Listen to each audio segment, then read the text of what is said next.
Today, we're going to a neighborhood in India where the loudest sound was a terrible, deafening silence. A silence that hid an almost unimaginable horror and a truth that was just waiting to be dug up.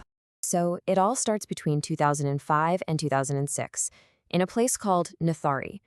One by one, children and young people from the neighborhood, they just disappeared. No witnesses, no ransom notes, nothing. Just gone.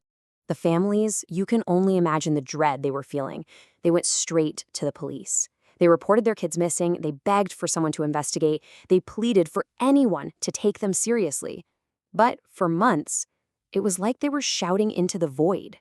And that right there, that is the single most haunting question of this entire story. How could so many people just vanish without a massive search? Why was a whole community's growing panic met with, well, what felt like a collective shrug? That's what we're going to get into.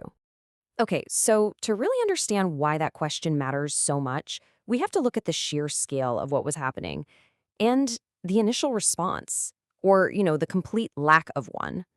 Look, this wasn't a one-off tragedy. We're talking about at least 19 families reporting a loved one missing in about a year. 19. That number is just staggering.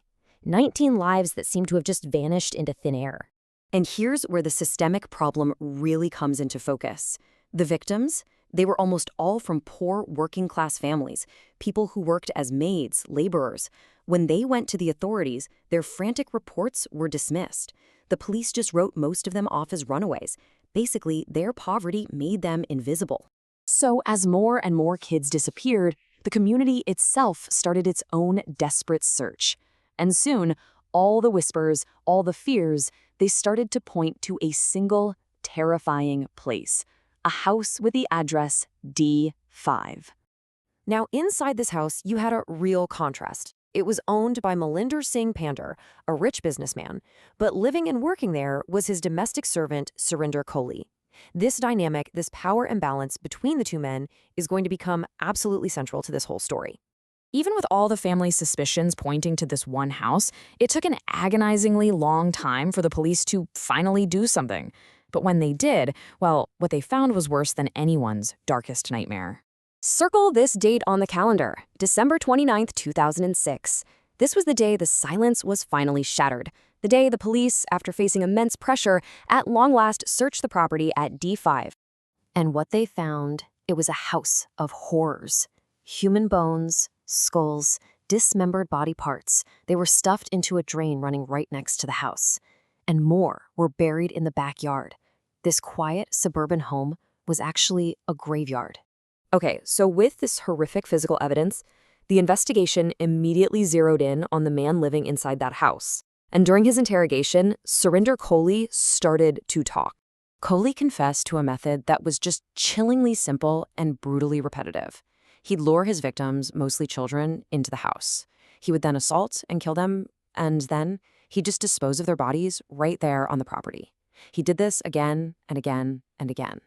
And we have to say, the official reports from his confession, they contain details so depraved, so deeply disturbing that they couldn't even be fully described to the public.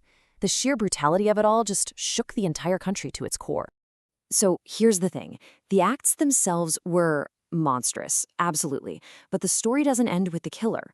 The bigger, more chilling question is, how was this allowed to happen for so long, right under everybody's noses? This whole affair exposed a system that was completely broken. I mean, just look at this timeline of pure inaction. Early 2006, families start reporting their kids missing. By the middle of the year, months have passed with no real investigation. By late 2006, their pleas are still being ignored. It took almost a full year for the police to finally search the one place everyone suspected. And that's the most tragic takeaway of all, isn't it? This wasn't just the story of a killer. It was the story of a system that failed to protect its most vulnerable people. A system where the cries for help from the poor were just background noise until it was far, far too late. In the end, the Nithari case is just this brutal reminder. It shows us that true evil can grow in the quiet spaces that our own indifference creates. It teaches us that sometimes the most terrifying thing in the world isn't a scream. It's the silence that follows when no one bothers to listen.